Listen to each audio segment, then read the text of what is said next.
Nous sommes dans le site docteurangélique.free.fr dans une série de leçons de philosophie réaliste à l'école du Père Marie-Dominique Philippe et en vue de la lecture de saint Thomas d'Aquin. Et j'en suis rendu dans la série des leçons de philosophie du travail, de l'activité humaine du travail. Si j'ai placé derrière moi l'icône du Christ miséricordieux, c'est pour bien indiquer que les leçons qui vont suivre sont une exergue à la philosophie, parce que ces cours ne sont pas faits dans le cadre simplement philosophique, mais dans le cadre de la lecture de saint Thomas d'Aquin. Et donc je voudrais aborder ici quelques sujets de théologie catholique en rapport avec la philosophie du travail. Ceci veut dire qu'au plan épistémologique, ça veut dire au plan de l'ordre des sciences, ce que je vais dire maintenant pour le philosophe est purement de l'ordre de l'opinion extérieure.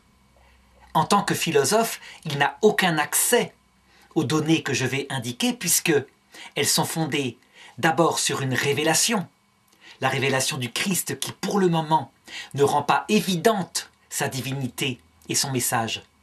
Et donc, parce que ce n'est pas évident, le philosophe ne peut prendre cela que comme une opinion. C'est le statut épistémologique pour le philosophe de la théologie.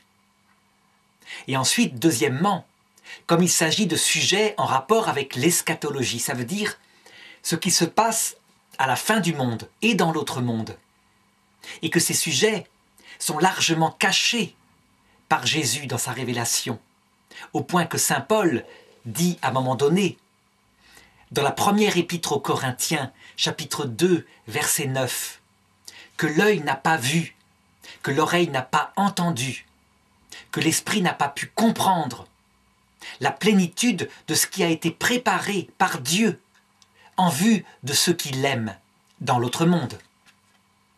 Et donc évidemment, on en est dans ces domaines-là à des contingences. Cependant, le travail du théologien ne fuit pas la recherche en ces domaines.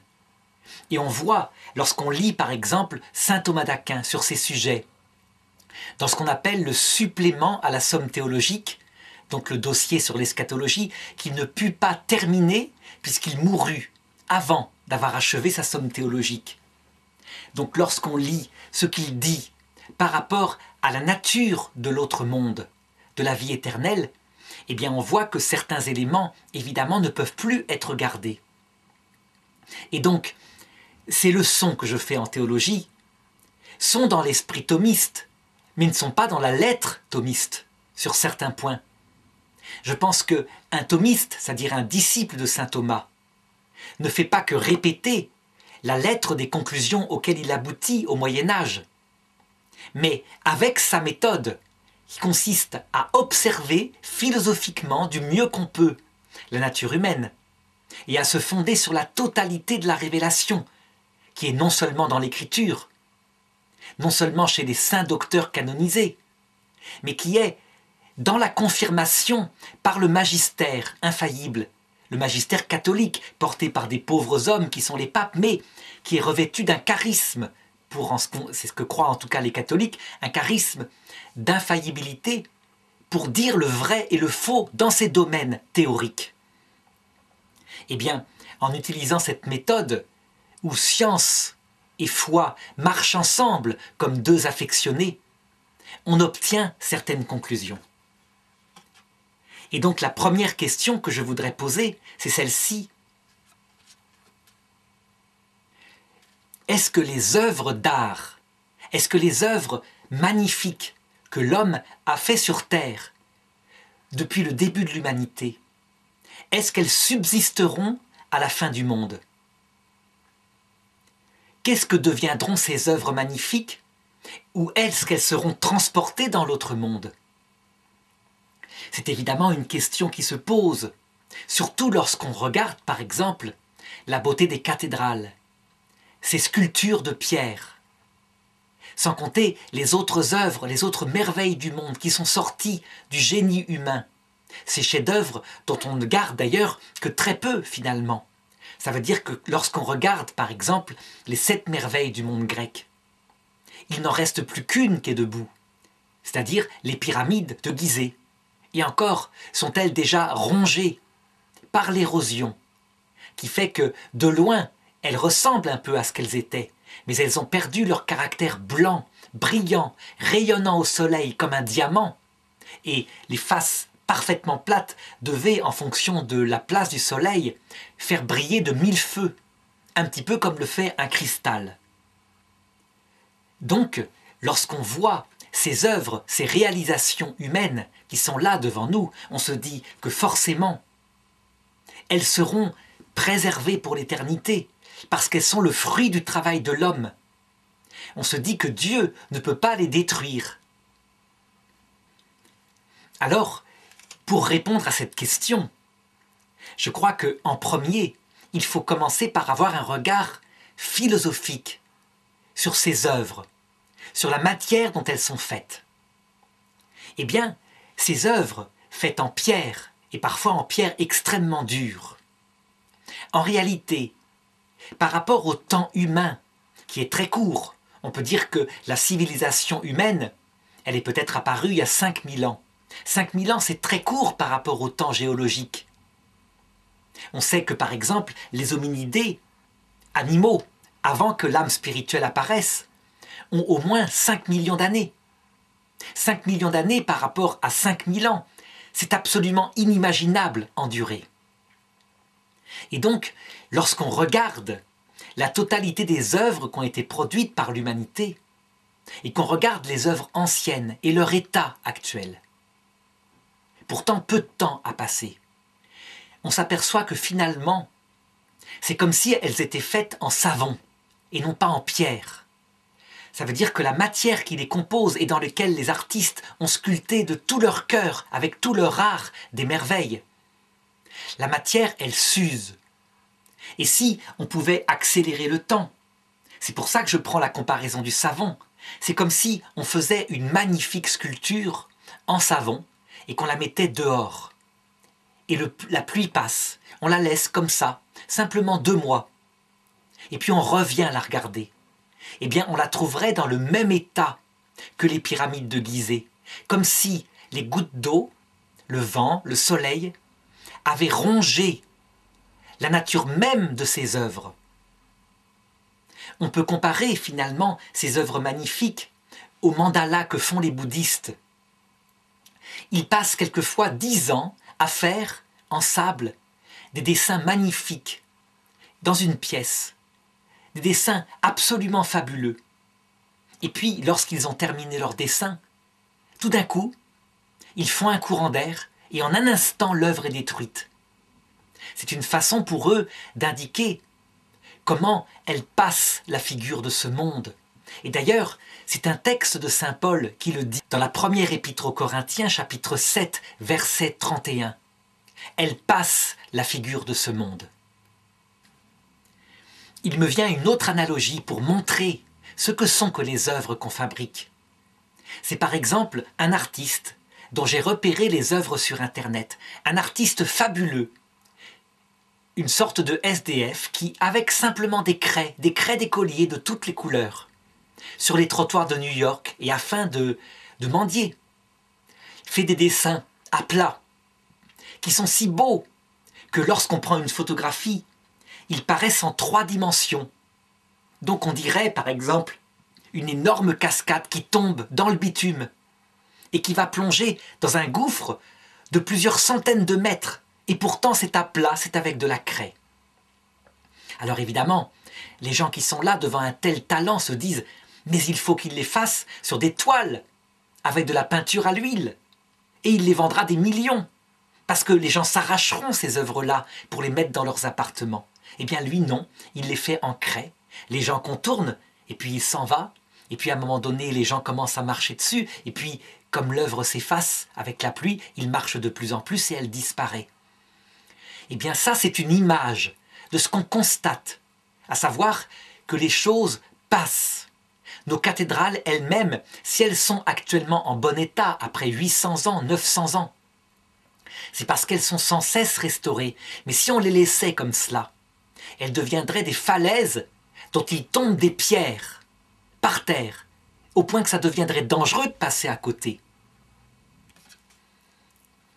Alors, pour voir quelle conclusion on pourrait donner à cela, conclusion déchirante, on le sent, je voudrais citer un texte de Saint Pierre qui dit explicitement, dans sa deuxième épître, chapitre 3, verset 10 et suivant, « Les éléments de ce monde se dissoudront. Ils seront dissous par le feu. » Et donc, il est sans illusion, dans ce texte-là, en tout cas, par rapport aux œuvres d'art qui sont sur terre. Et je dirais que cette considération philosophique qui manifeste qu'en réalité, tout cela, c'est passager, eh bien, elles viennent confirmer ce que la philosophie constate de ses yeux, à savoir que, effectivement, tout est en train de se ronger, et on se bat pour restaurer nos cathédrales, mais elles sont en train de se ronger.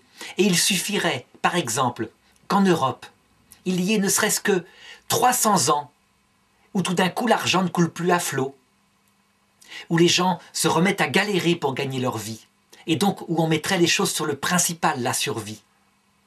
Eh bien, 300 ans plus tard, on trouverait les dégâts. Les petites églises de paroisse, si elles ne sont pas utilisées, auraient disparu à 90, 90, 100% peut-être. Les cathédrales elles-mêmes, beaucoup seraient des ruines qui n'auraient plus de toit, parce qu'elles sont faites de verre et de dentelles de pierre. Lorsqu'on voit l'état des pyramides de Gizeh, qui sont finalement un gros tas de pierres solides, eh bien, on constate à quel point ces cathédrales, si elles ne sont pas entretenues, passent. Alors, surtout, je voudrais remettre les choses au point par rapport à cela. La cathédrale Notre-Dame de Paris, aussi belle soit-elle, qui a pris des milliers d'artistes sur presque 100 ans pour être fabriquée, eh bien cette cathédrale-là, en réalité, n'est que l'image d'un temple beaucoup plus beau, beaucoup plus grand, immensément plus complexe. Et d'ailleurs dont Jésus parle comme d'un temple dans l'Évangile, à savoir les êtres humains eux-mêmes. Lorsqu'on regarde la beauté d'un de ses enfants qui a grandi, qui est devenu un jeune homme ou une jeune fille, la vie est devant lui, l'intelligence s'est développée, l'éducation a été faite. Eh bien, si on considère les choses d'un point de vue réaliste, il suffit de mettre 80 ans en plus, et son corps est une ruine. 100 ans, et son corps est un squelette, il est mort. Alors que, il y a dans un enfant bien plus qu'une cathédrale. Un enfant, à lui tout seul, qui est le siège d'un esprit, alors qu'une cathédrale est un bâtiment de pierre. Un enfant vaut plus qu'une cathédrale. Ça, on ne s'en rend pas compte selon nos valeurs mondaines, parce que pour nous, ce qui est rare et cher, et comme les êtres humains sont nombreux, ça ne vaut pas d'argent. Alors qu'une cathédrale, il n'y en a pas beaucoup, et donc forcément, on imagine que ça vaut tout l'or du monde. Dans un regard théologique, le regard de Dieu, un enfant, un être humain, le Christ, la Vierge Marie, valent à eux tout seuls plus que l'univers tout entier avec ses milliards de galaxies. Ça veut dire qu'une seule personne vaut plus que le monde, et quand je dis cela, je parle au sens réaliste du terme. Ça veut dire que pour Dieu, il meurt pour un seul enfant sur la croix. Et il n'aurait rien fait par rapport à l'univers entier qui finalement est un tas de matière. De la matière qui brille, des étoiles qui brûlent, etc. Plein de diamants. Mais tout ça, c'est de la matière. Ce n'est rien par rapport à un être humain. Et pourtant, ces temples magnifiques de l'Esprit Saint que sont les êtres humains, ils passent et ils meurent. Eh bien, la conclusion de cela, qu'on peut donner sans, je dirais, sans se tromper, je dirais qu'elle est certaine au point de vue théologique, c'est que tous ces temples, toutes ces merveilles, toutes ces œuvres d'art, on pourrait en parler comme en parle Jésus lorsqu'il regarde le temple de Jérusalem. Il n'en restera pas pierre sur pierre, tout sera détruit. Alors évidemment, pour celui qui est artiste, pour celui qui passe son temps à fabriquer des œuvres, celui qui admire dans une contemplation artistique les cathédrales, les temples, le Taj Mahal par exemple, tombeau fait pour une épouse bien-aimée, eh bien, il ne peut que se scandaliser. L'artiste se scandalise devant cela. Mais je dirais que l'homme simple, l'homme qui est plus profond qu'un artiste, lui, il se scandalise lorsqu'il voit la mort des êtres humains, tant aimés de Dieu. Et c'est le mystère central, parce qu'il y a là bien plus que nos temples, que nos œuvres, qui sont faites dans de la matière, à partir de nos idéas. Une personne humaine, c'est une créature de l'artiste éternel, Dieu, qui contient en elle la totalité des éléments du monde, de la matière physique, une vie de plante, une sensibilité commune avec les animaux, l'esprit d'un petit ange qui se développe, qui peut faire le bien et qui peut être à son sommet la Vierge Marie ou le Christ, qui eux-mêmes sont morts.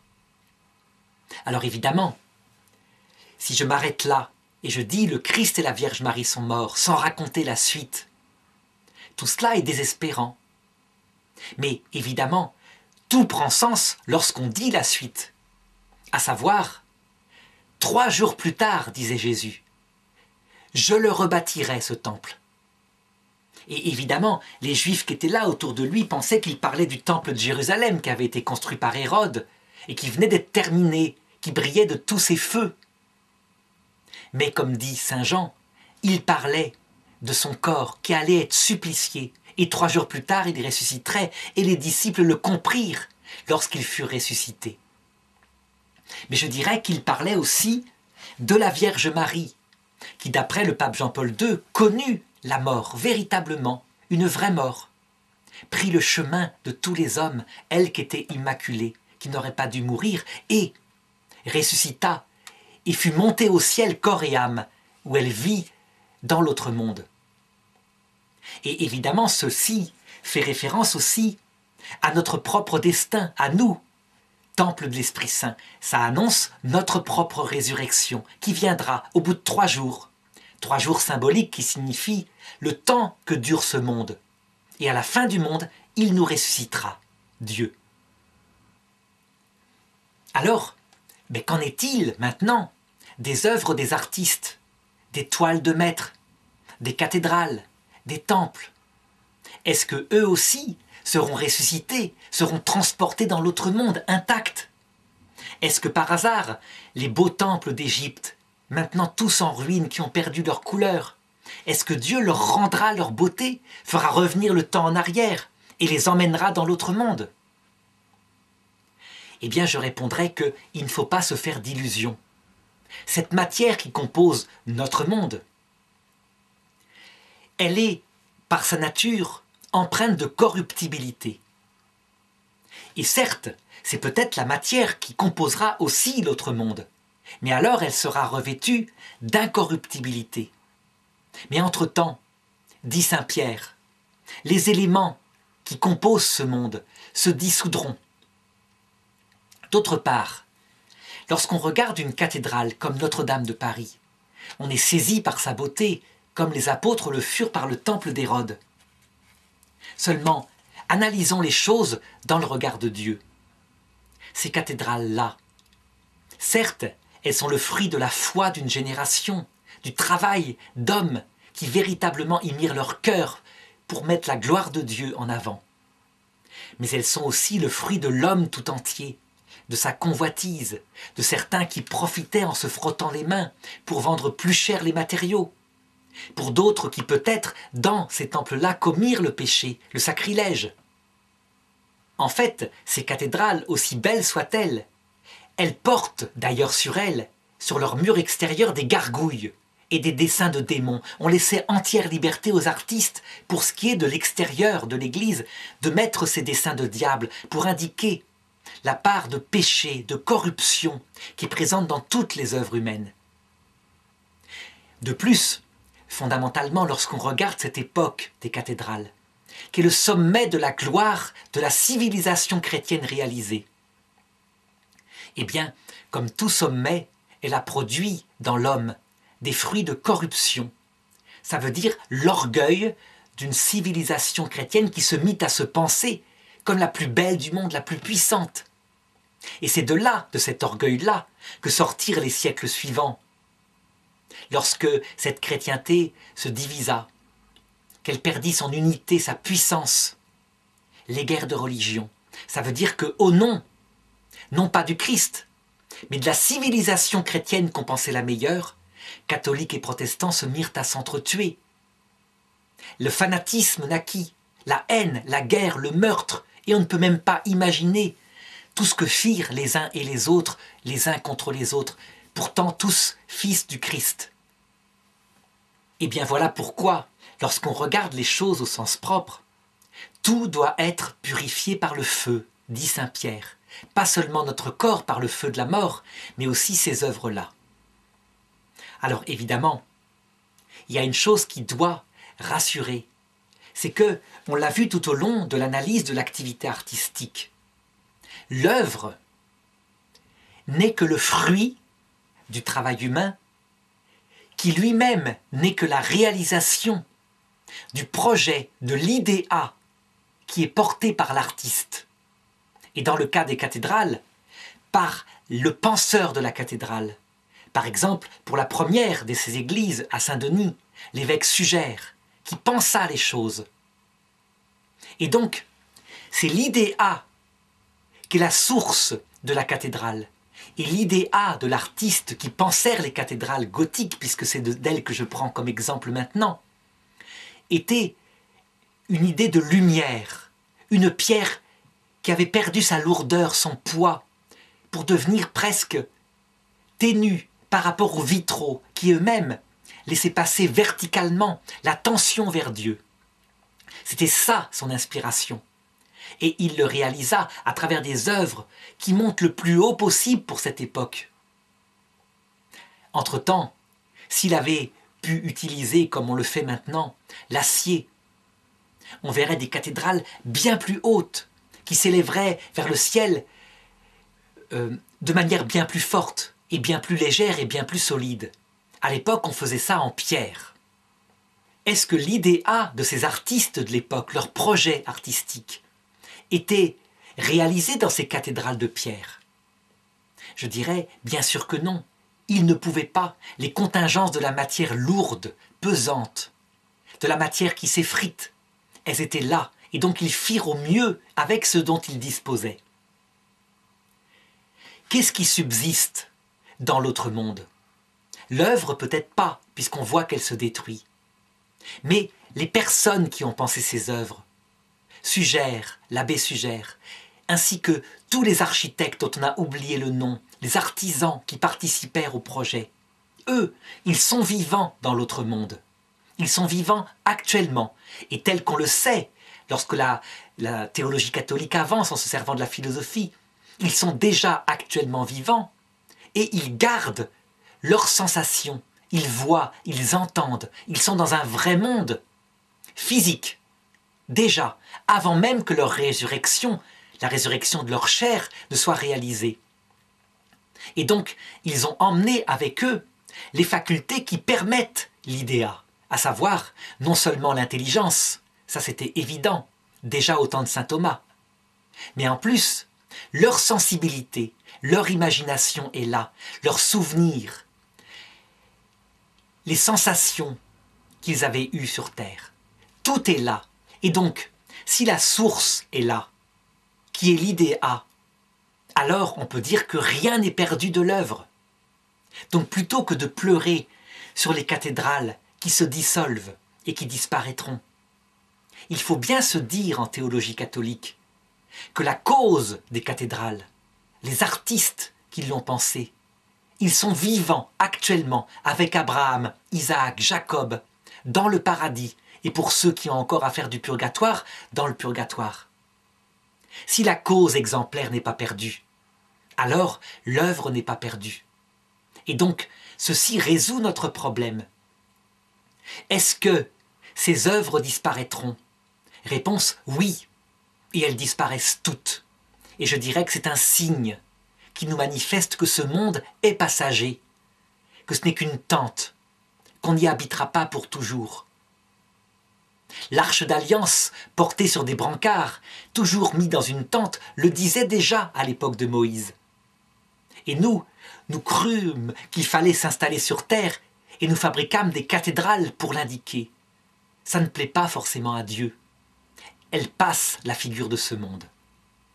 Mais lorsqu'on considère le but ultime, l'eschatologie, donc la question de la résurrection, alors on comprend que rien n'est perdu puisque les auteurs des œuvres sont dans l'autre monde. Et ceci me permet de conclure par rapport à cette leçon, de relativiser les œuvres d'art. Cependant, dans la leçon suivante, j'aborderai une deuxième question qui est conjointe à celle-là, à savoir, est-ce que dans l'autre monde, nous exercerons des activités artistiques ?